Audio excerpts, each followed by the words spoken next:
It's Wednesday, May 18th, 2016, and this is KBIA's Views of the News. Our weekly roundtable on media behaviors comes to you from the Futures Lab studio at the Reynolds Journalism Institute. I'm Amy Simons, and here with me are my colleagues, Ernest Perry and Brett Johnson. On our program this week, an Indiana public radio station decides to drop This American Life. The general manager says producer Ira Glass has put economics before the mission of public radio. Was it a stunt or a statement on double standards for women? A Los Angeles meteorologist is asked by her co-anchor to cover up live on the air. And ESPN launches the Undefeated. We'll talk about the new platform. And a lot more that hopefully we will get to before the half hour is up. But let's start with the story that has controlled the news cycle since Sunday. The New York Times' long read on Donald Trump and how he's interacted with women. Michael Barbaro and Megan Toohey and a team of reporters interviewed more than 50 women and found patterns of behavior, demeaning comments about appearance, weight, the belittling of women who wouldn't succumb to his advances. There's a line towards the very end of the piece that summed it all up. When Mr. Trump lost confidence in women, he could inflict lasting damage on their lives. It starts with an anecdotal lead recounting a visit by former model Roanne Brewer-Lane to his Mar-a-Lago resort before the two started dating. She says he seemed smitten with her, pointed to the pool, and it was full of women at the time, asked if she'd be swimming. Brewer-Lane told Trump she hadn't planned to swim, so she didn't have a bathing suit with her. He made sure she got one. He took her to her room and showed her a drawer full of them, told her to change. According to the Times report, Trump took Brewer-Lane out to the pool and said, "This is a stunning Trump girl, isn't it?" The part where I went back out to the pool party and he made a comment, "Now that's a stunning Trump girl right there," I was actually flattered by. I didn't feel like it was a demeaning situation or comment at all. And that's what I told the Times. And they spun it completely differently. The New York Times strongly stands by the story. Here are the two bylined reporters, Barbaro and Toohey, on CNN defending their reporting. She very clearly uses the words, "it was misleading," you took her words out of context, you didn't fully quote her, is what she suggests. She said she called something flattering right after one of these anecdotes. Does that as a journalist, that's concerning. What do you guys think happened? You know, when I interviewed Roanne, she was very clearly, she used the word taken aback at one point about that example. I think it's pretty clear from the fact that she went on to date him that she had a big experience with him. It was an encompassing one. It started off with her being asked to put on a bathing suit and taken out to the pool. And by the end, she was traveling with him in Atlantic City in a helicopter. And we quoted her warmly and at length. And we pointed out that she went on to have a whirlwind romance with him. Only one of the women in the story have come forward and say they were misquoted or that their words had been spun. What does that tell you? Well, I think what it tells me is that, number one, the New York Times reporters did their job thoroughly. They talked to over 50 women. They got varying accounts of their experiences with Donald Trump, and it all points to this kind of behavior that has sort of followed him throughout his career, especially his career in terms of reality television and that sort of thing, and the comments that he's made during the course of the campaign. Clearly, when you go back and listen to her entire interview, which is on our Links blog, she says that nothing that sort of indicates to me that she was misquoted. Now, she's upset about the way the story was framed, but I think that has more to do with how she is viewed by others in the piece or outside within the political community. But I think, a lot of this is how she feels and not so much about what the story says. Yeah, and this is nothing really new in terms of, someone, a politician or a fan of a politician crying foul that some kind of minor inaccuracies, major or minor inaccuracies, leads to bias. I mean, the same thing happened with the story about the Times questioning the story about Ted Cruz's father being an active participant in the Cuban Revolution. That was a huge part of the Cruz narrative that the Times exposed. And what happened? The Cruz campaign came out and said, "Oh, you're using these sources who have a vendetta against me, or who they found every reason to link inaccurate reporting with bias, and that's, I think, a broader problem we have in our news environment.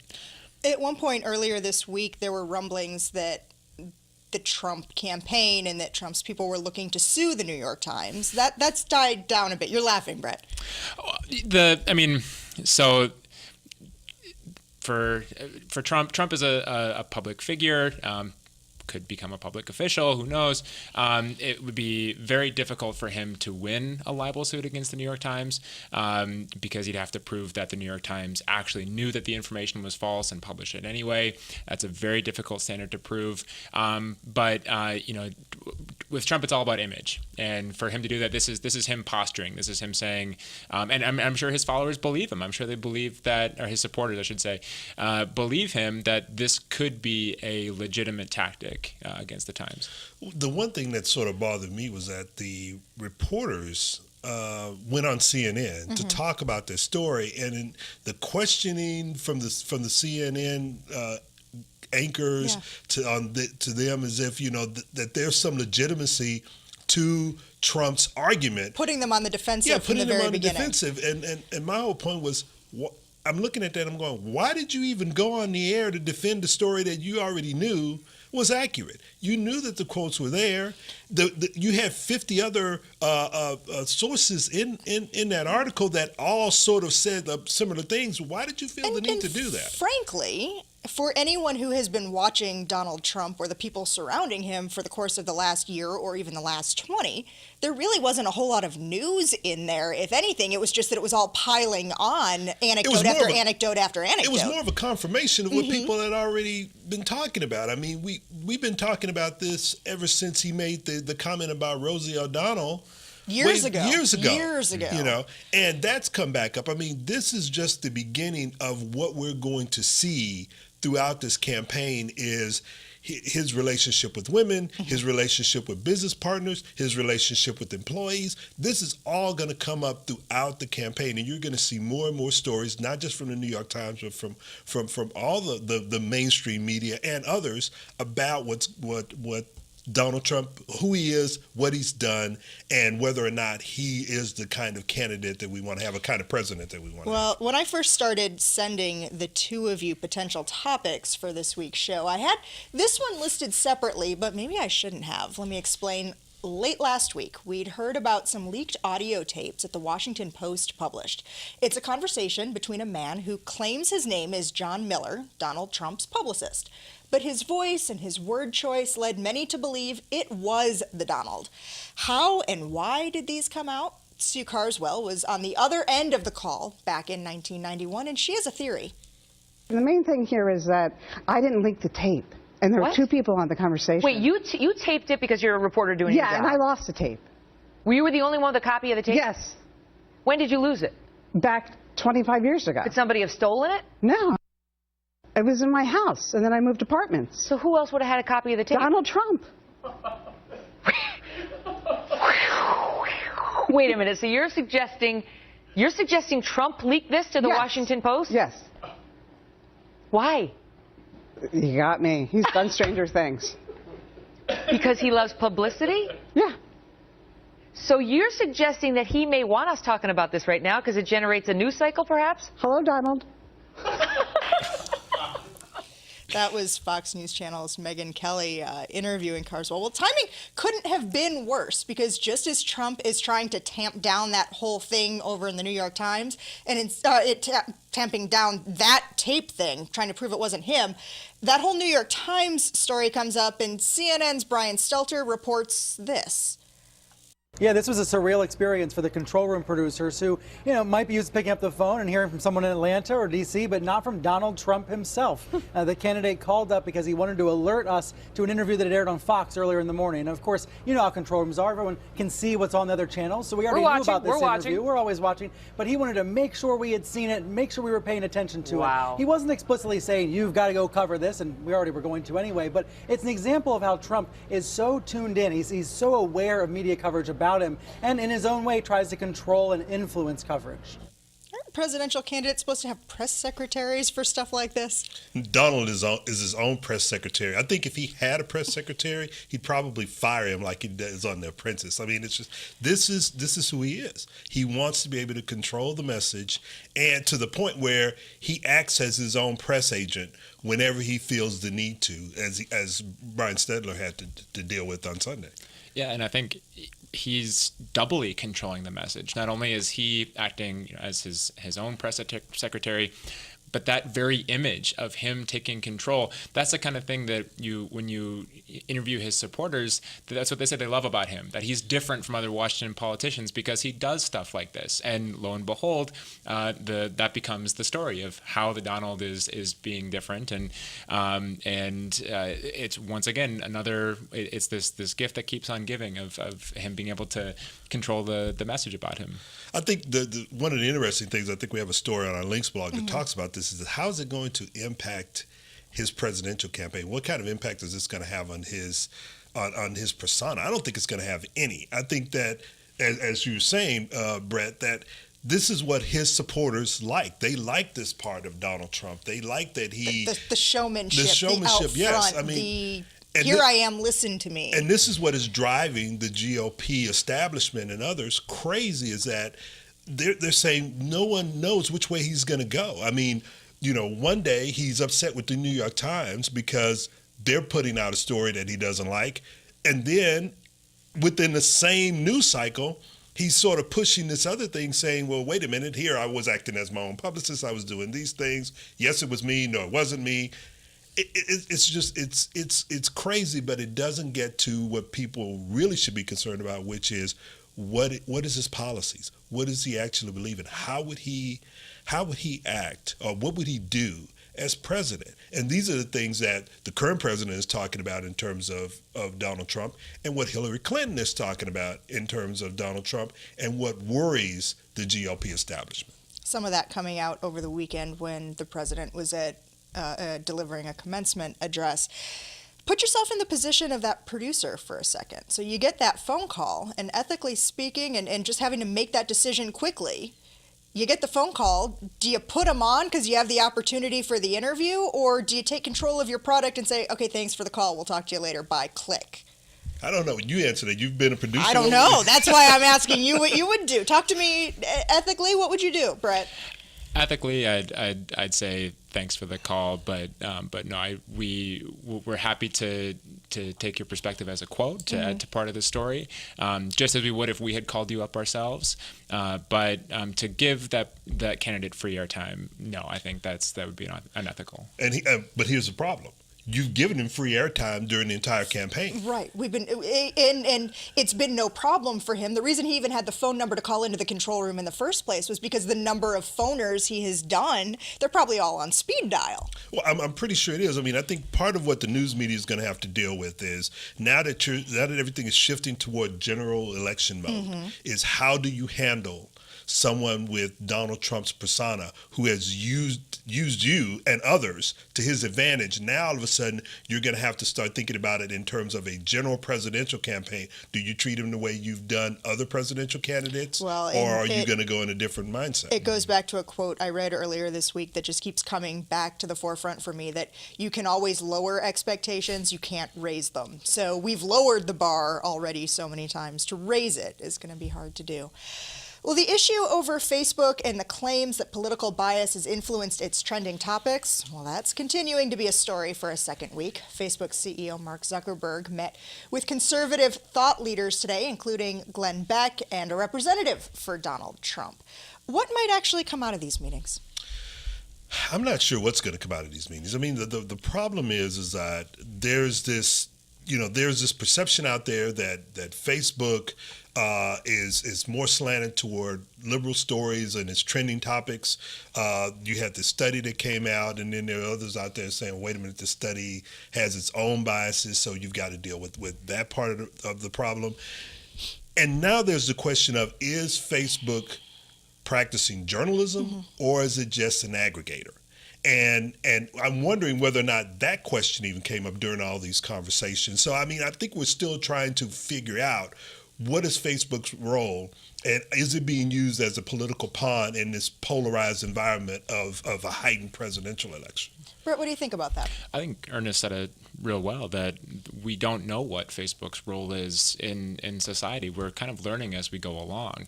I think the fact that we have the congressional hearings about this says something to the fact that we perceive Facebook to be like a public forum. We perceive it to be like the street corner where we'd go hold a rally or protest or get up on our soapbox. We see Facebook as this powerful entity that is acting very much like a quasi-government entity in terms of its ability to control our messages. Yet, Facebook, by the same token, they have their own First Amendment rights to do whatever they want. I mean, I read an editorial today where someone said they should have just told the government to go, F off, say, don't tell us what to do. We have our own ability, our own rights to do whatever we want. Is that in its best interest, though? That's just it. And this is, it's Facebook is towing this very difficult line. It's a very difficult balance between saying, we have control. This is our brand, and we're going to shape the message the way we want to, and we have the legal right to do that, whether that involves taking down your photos of a double mastectomy or breastfeeding or your controversial speech, or whether that involves the kind of trending stories that are put out there and whether they should have some kind of editorial message. They want to have their cake and eat it too, and they want to be a public forum or something similar to a quasi-public forum, yet they also want to manage their own message, and so they have to do this very tricky PR dance. I think part of the issue that I see here in terms of Facebook and the conservative side is that I think the conservatives can't push this too much because they need Facebook, because many of their supporters are on Facebook and they're using it to communicate. That's how they're cutting out the media. Exactly. They're going direct to consumer, if you will, direct to constituent. Mm-hmm. Right. And that kind of has made us on some levels a little bit irrelevant over the course of the last 4 years. I think you're absolutely right. But then they can't, like as I said, they can't push Facebook too much on this because Facebook will go like, well, wait a minute, if you have a problem, then, maybe you need to take that up with some of your supporters and not necessarily with us, because you can control what you're reading and what you're viewing on Facebook. The individual has the control. Okay. Well, tune in to KBIA Saturday mornings at 11 and Sunday at 10, and you're going to hear This American Life. It's a public radio staple here and for our sister stations across the country. So what would lead WBAA General Manager Mike Savage to drop the program? Ira Glass's decision to distribute it through the subscription streaming service Pandora. Glass says that in the first 3 weeks the show has been on Pandora, there were 2.1 million streams. It's a success, he says, because there's a new audience finding This American Life and listening to it. Still, Savage says it's a move away from the mission of public radio and its programming, and one he and his public radio station can't continue or afford to support. The two had a pretty lively exchange about this on LinkedIn. Talk a little bit more about that decision. Well, I think Ira Glass makes a good point. He says, look, we're gonna reach new audiences here, and we're also gonna see some financial benefit from it that we can take and put back into the program. And he sort of lists a whole lot of things that they're doing with it. The fact that they're doing more international coverage, they're covering more deeply into issues here domestically in terms of race relations, in terms of social issues, in terms of other financial issues, and so he's saying, look, we need those finances in order to be able to do this. And I understand where Savage is going when he's saying that, but this could have a detrimental impact on public radio, which is, free and open and is not tainted by money from firms and that sort of thing. So I think there's this dual argument here, and I'm not sure that both sides could actually win if that's where you're sort of going with your question. Yeah, I think Ernest is right with that.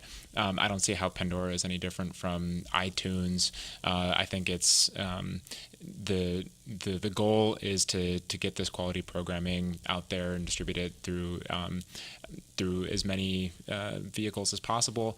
I can appreciate that a smaller station might fear that putting aside the issue of whether Ira Glass and This American Life is going against some kind of mess or some kind of duty or some kind of mission for public radio, I could see how this could potentially, if I can go find if the only reason I listen to public radio is for This American Life, and I can go find that on Pandora, maybe I'd be less likely to contribute to my local public radio station. I can appreciate how any kind of these new means of distribution are acting as disruptors, and the old guard is going to be very wary about that. Well, and interestingly enough, as we talk about that public radio mission, NPR, based in Washington, D.C., issued a change to its on-air style book, if you will, back in March, and said that we should stop referring to our podcasts on the air. Make the listeners who are listening through terrestrial radio believe this is the central product, this is the product, let's not talk about any of that ancillary stuff. I'm not sure you're going to be able to do that long term, especially if you're going to have that content out there. I mean, most people who listen to their NPR station are listening to it while they're driving to work, while they're driving home, while they're going on their errands and that sort of thing. Once they get home, that they're not listening to it, but they could be listening to those programs on podcasts and that sort of thing late at night. At times time shifting, exactly. So I don't think in the long term that's going to be very beneficial for them to do that. Okay, well, ESPN's newest platform is now live. The Undefeated launched yesterday, exploring the intersections of race, sports, and culture. The editor-in-chief wrote a letter to readers that the site will be brave, adventurous, and independent. It will refuse to be crushed by the setbacks that inevitably will happen along the way. When you first hear ESPN, you think this is a sports site, but really the Undefeated is so much more. It is. It's a lot more than that. I mean, I was looking at it this morning, and it had not only did it have sports stories, in-depth sports stories, it also touched on culture, it touched on race. I mean, it is their platform that deals with culture and race issues and how they intersect with sports. That's the main mission of it. I was one of those people that was skeptical about whether or not they were going to be able to get this off the ground. It took them 3 years to make it happen, 3 years and 2 editors before they were able to actually get it up and going. Which in a digital journalism environment, that's a lifetime. That is a lifetime. I mean, and the fact that Grantland started and died during that whole process, and then you had other issues that were going on. So my question is going to be, is ESPN going to be able to, number one, stick with this, number two, be able to sort of move it out from its sort of web base and have it connect to the sports programming that they're doing on the air, connect also to ESPN.com and that sort of thing? Which Brett and I were actually talking before we sat down to record this program today, that he went to go look for it, and what happened? I went to their mobile site, and they had 538, they had ESPNW, they had ESPN the magazine. It wasn't there. I mean, they had the headline story was a story about Robert Griffin III, and so you could, if you click on that, you could kind of go to it that way, but there wasn't a specific link, at least on the mobile site, to the Undefeated. I agree with Ernest that I think we have reason to be skeptical that I mean, ESPN has garnered some pretty negative headlines in terms of quashing stories involving concussions in the NFL, for example, real deep sports stories. I'm hopeful. I think I'm optimistic. I think a site like this is greatly needed for just these are stories that haven't been told, and I like the fact that sports are kind of a vehicle, a very powerful vehicle for other important stories in culture and politics.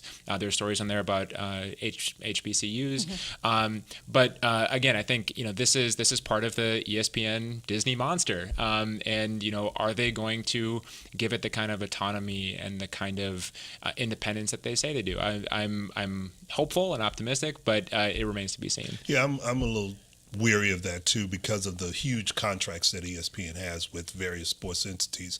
What's going to happen when a story inevitably breaks? I mean, we can go back to the pro football players involved in domestic assault and that sort of thing.